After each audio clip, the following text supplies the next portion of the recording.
Hey there, Nico here. Now that Terraria 1.4.5 has officially dropped as bigger and bolder, we know all of the spoilers before it got updated. During these 3 years between updates, we received all kinds of hints and spoilers of what's in this latest update. If you want to know every single spoiler before the update dropped without watching 7 different videos and hundreds of links, what better than me showing you all of them while you watch me trying to kill Golem on my last world before 1.4.5. Going back to where everything started, we have the big collaboration between Terraria and Dead Cells. First off, we have the Vanity outfit of the Beheaded, the protagonist of Dead Cells. We also know we're getting at least one weapon for each class. For melee, we're getting the Flint. For Ranger, the Barrel Launcher is coming our way. For Mage, the Killing Death.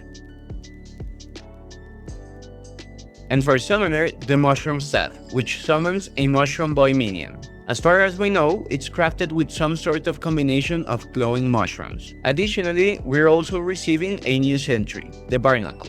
You can even see it has 2 different sprites depending if it's placed on the ceiling or the air.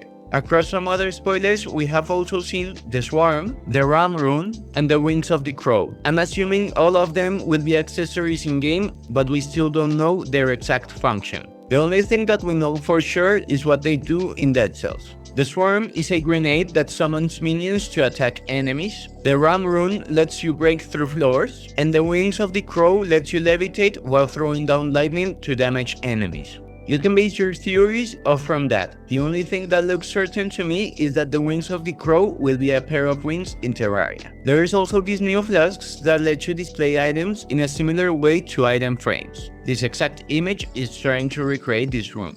For last but not least, we are also getting a new permanent buff station, which is the health fountain. Pretty exciting, right? Really nice to see a bunch of new weapons and accessories being added to the game. Speaking of collaborations, there's another big one, Palworld. For what we knew, this collab will bring at least 3 pals. The first one is a dig toys that will help you mine through blocks.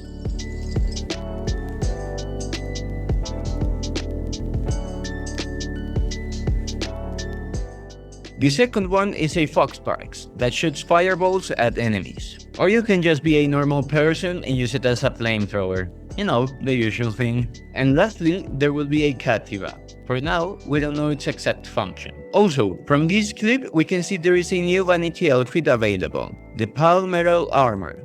Wow, that's a lot of new content only from collabs, and as you can see, we still have a long way to go. Let's go a little bit back and talk about new weapons and reworks, because there is a bunch of them, especially for Summoner.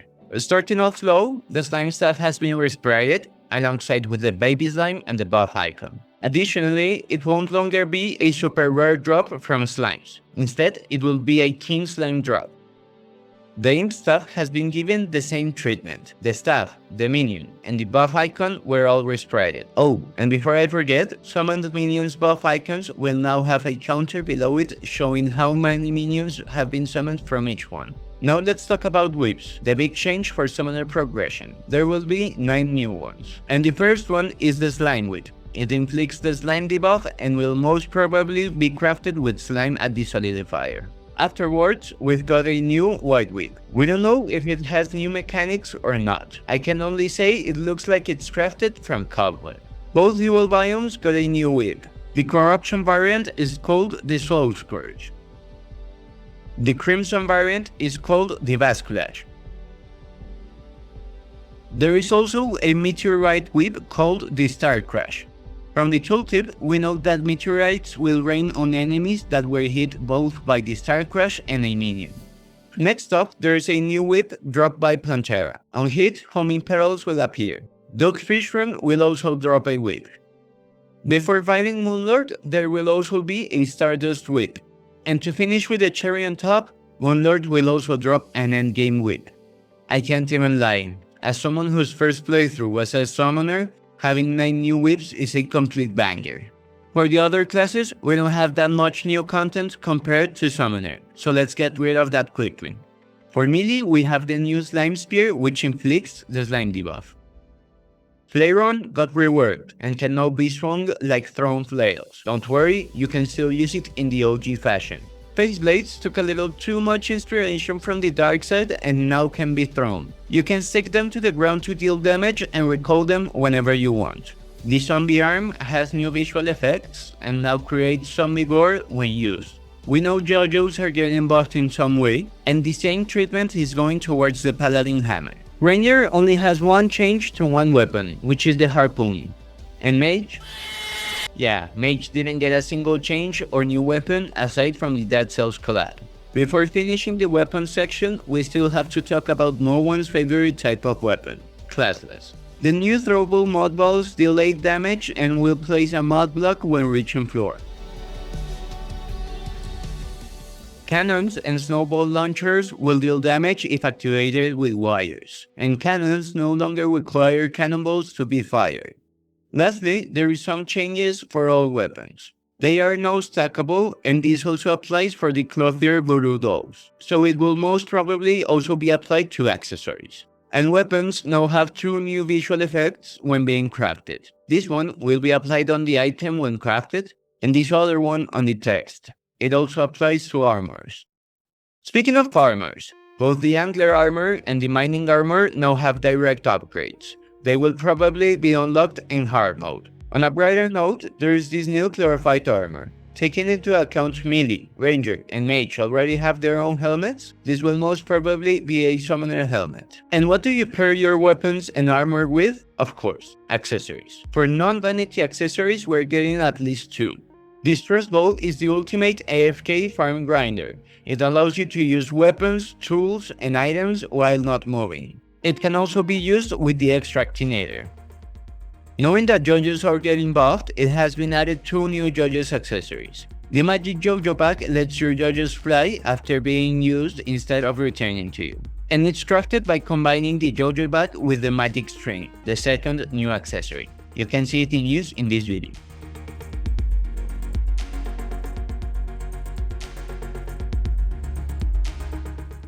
Now let's talk about tools. Starting bombastic, we've got two new bombs. The first one creates ice when thrown in water.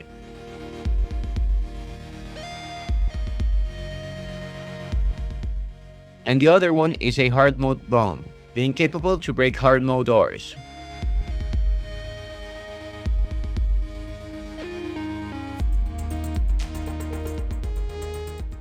There is also three wood related tools. The infused fertilizer allows you to grow bigger trees just like the ones you find once a new world is created. The Axerang is a combination of a boomerang and an axe. It chops down trees faster than most axes in the game. And lastly, we've got the Acorn Slingshot. It will throw acorns that will be planted. After releasing shimmered variants for NPCs, a lot of people complained, saying it was hard to get them out of the shimmer. So Relogic fixed it by adding the shimmer water gun. Its only function is to shimmer NPCs. You will not be able to shimmer objects with this tool. The Mighty Tidy is another tool that is able to put background objects in a similar fashion to the Rubble Maker. In this case, stalactites and stalagmites. You can see it has its own UI. Speaking of the Rubble Maker, it will now be obtainable in pre-hard mode alongside with the Echo coding. Let's continue talking about equipment. Do you ever think it's kind of strange to have only one transformation mount in the entire game? 1.4.5 asks for more to enjoy. This is the Velociraptor mount.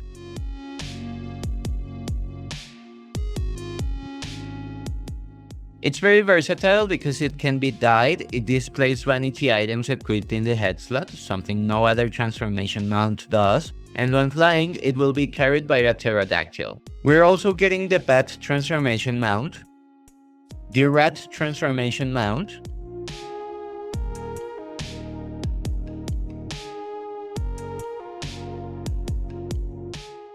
and a Fairy transformation mount.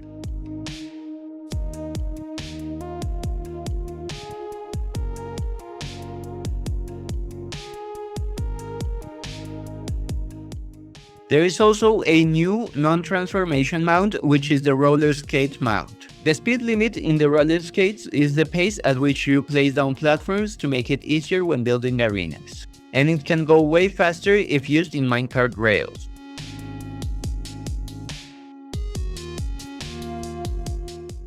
Lastly, not exactly a mount, but you can drive it, we have an RC car. It can be moved on blocks and background walls.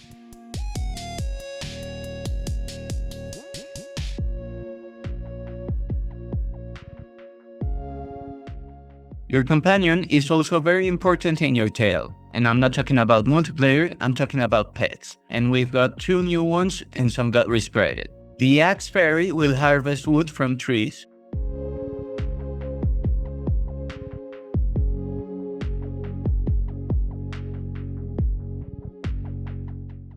And this is the pufferfish. The Crimson Heart-like pet was respreaded. And its counterpart, the Shadow Orb-like pet, also got respreaded alongside with the buff icon. And for last, the Mini Minotaur also got new visuals. But I really can't help it. Am I the only one who really likes the old one? I don't know, please let me know about that in the comments. Now that we got the useful things out of the way, let's talk about some vanity items. Starting strong, we have voice-changing bracelets. The only one we know how it looks and how it sounds is the Ghost Top, which, of course, makes you sound like a goat. We know these 4 other bracelet sprites, but we are not quite sure which sounds do they make. We've also seen a video for the turkey sound, a zombie sound. Lastly, it has been confirmed the arcade machine sound and a chicken sound. Stepping away from the voice-changing bracelets, we have new beachwear costumes, a vanity outfit based on this concept art to make a wish come true. It has been defined as the Heroisis Vanity Set, which also brings with it the inspired film noir shader.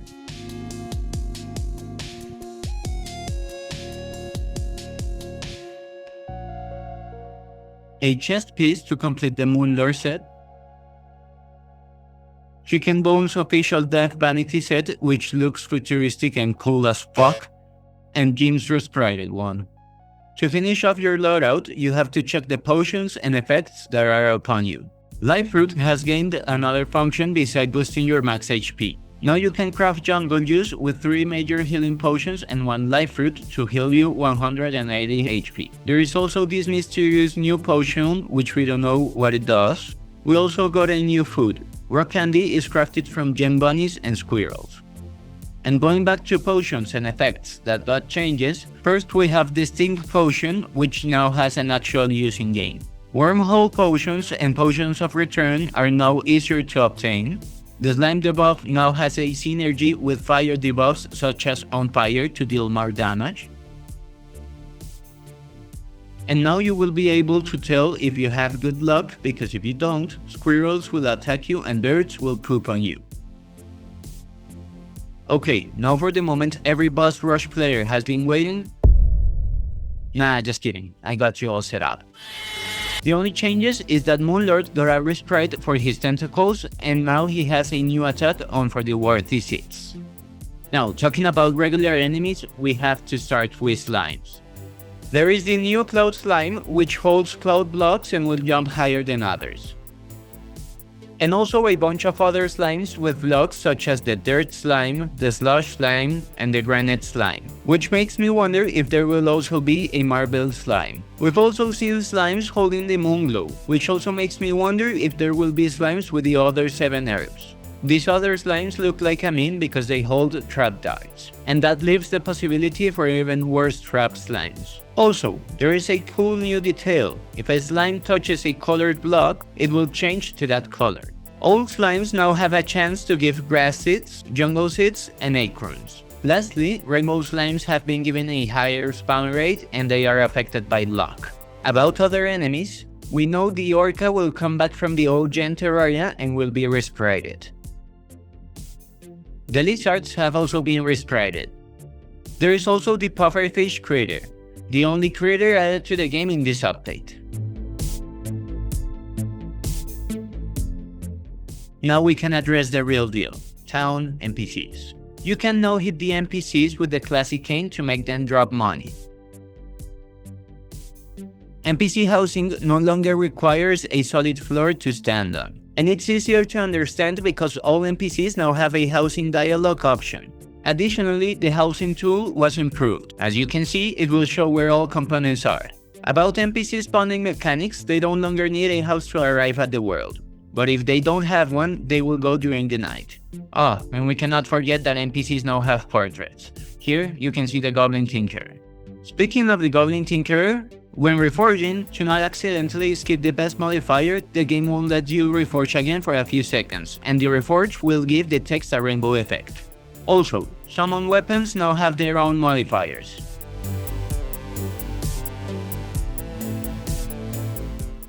If you remember correctly, now you can stack weapons, but it's not possible to reforge all of them at once. Now we're going to go over all the new placeables and the resprited ones. This is probably the biggest part of the video. Let's jump right into crafting and buff stations. This looks like a type of clay furnace which we don't really know what it does, but it's way too detailed to not be a crafting station. The bewitching table has been resprited, as well as the alchemy table, the imbuing station,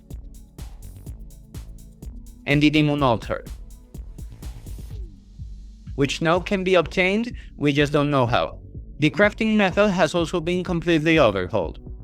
Here you can see the guide's UI has been reworked. There is different item categories and you can select whichever you want. You can also search for specific items.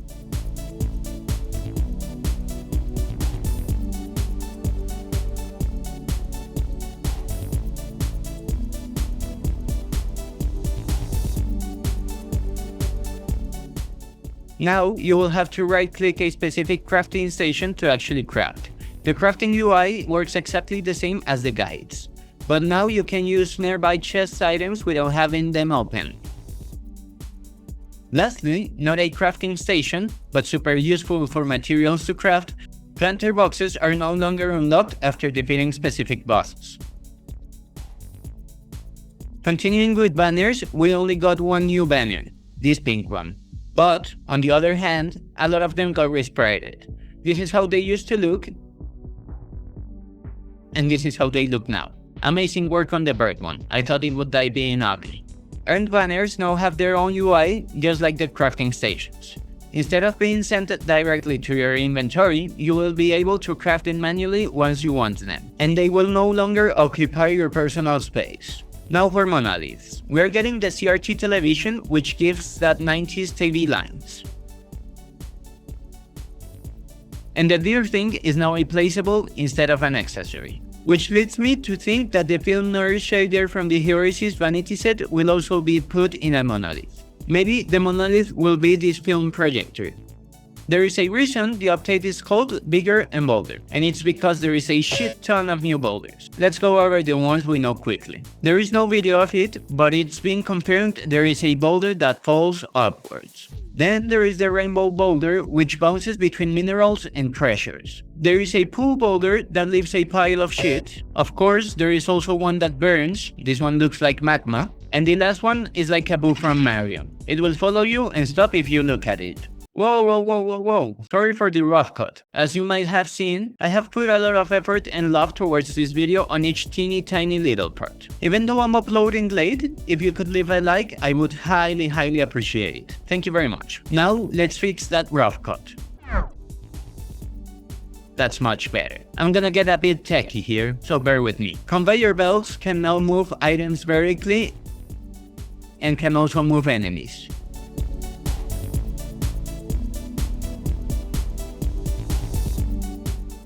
The new hoppers will organize items on chests.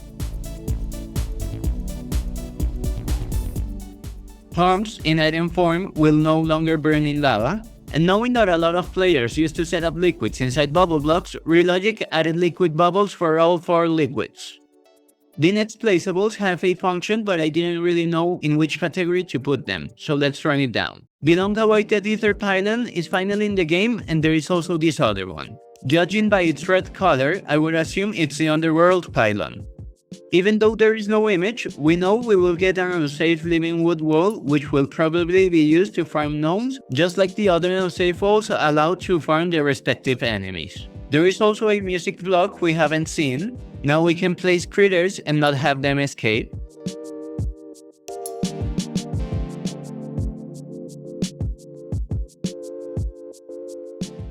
and kites can be attached to some kind of sticks. Terraria has always had a bunch of furniture sets, but this update is bringing at least another 16. Now that is impressive. This is the Hallowed set based off the Hallowed armor.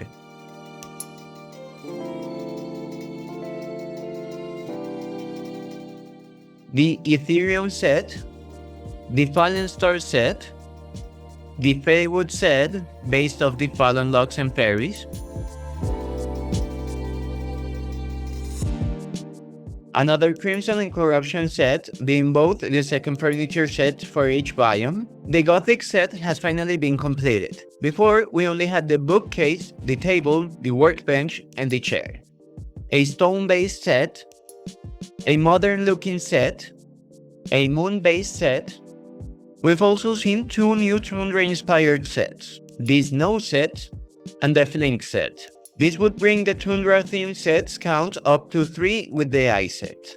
And that's the case if we don't count the Pine set. It's based on the old incomplete Pine set, which also got resprited alongside the Pine block. The Cloud set, notice how clouds got resprited. The Harpy set, a complete set based off the Water chest, which also got resprited. A bigger and bolder set, a metal looking set, and apparently we're also getting a book set. Also, not really a complete set, but the bar stool, and the banquet table all got resprited. Continuing with the decorative placeables, there is at least 12 new paintings, so the Journey Mode 100% completionist players get a little bit more fun. Mannequins and Womannequins can now hold items, change position, hold weapons, and ride mounts. These last decorative placeables don't really have a category to go in, so here they come. There is other background objects that are now placeable, including the Fallen Log, the Light Fruit, and the Shadow Orb, which has also been resprited. The Crimson Heart will probably be a placeable too. There is this honey-looking furniture, an arcade machine. Dungeon bricks can now be crafted with hard mode ores. When placing down presents, you can choose which type you want to put.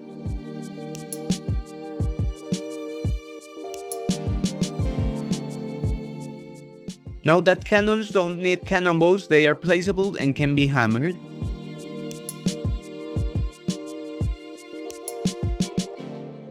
These art bricks have been resprited and can now grow vines and jungle grass.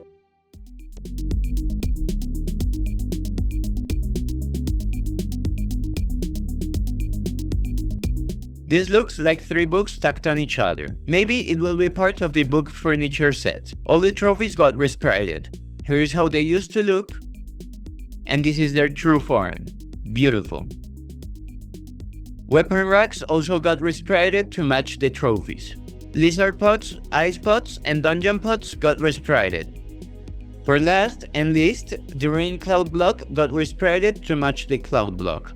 There is some items that got added, but at the moment between spoilers, the community didn't really know what they did. This is a cobweb with sparkles, a type of mirror. This one looks like a pan flute, a blue bracelet, maybe a kind of potion, no idea what's this.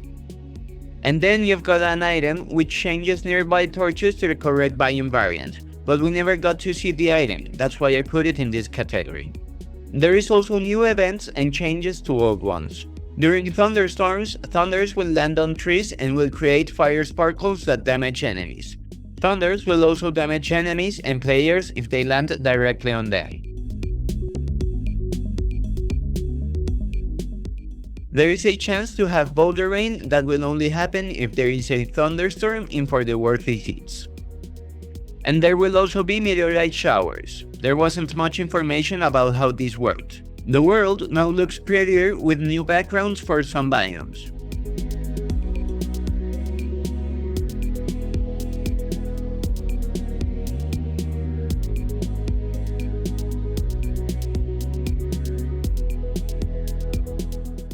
There is some other visual improvements, such as the Aurora Borealis that will appear during night in the snow biome. The sun has new glowing effects that interact with the clouds. Here there is 2 examples. Small bugs will now wander around grass for a more immersive playthrough.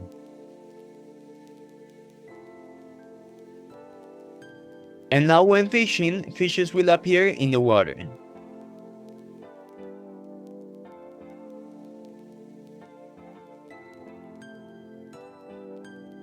Speaking of the world, why don't we dive a little bit into its generation? The dungeon entrance now has multiple variants that will randomly be generated per world.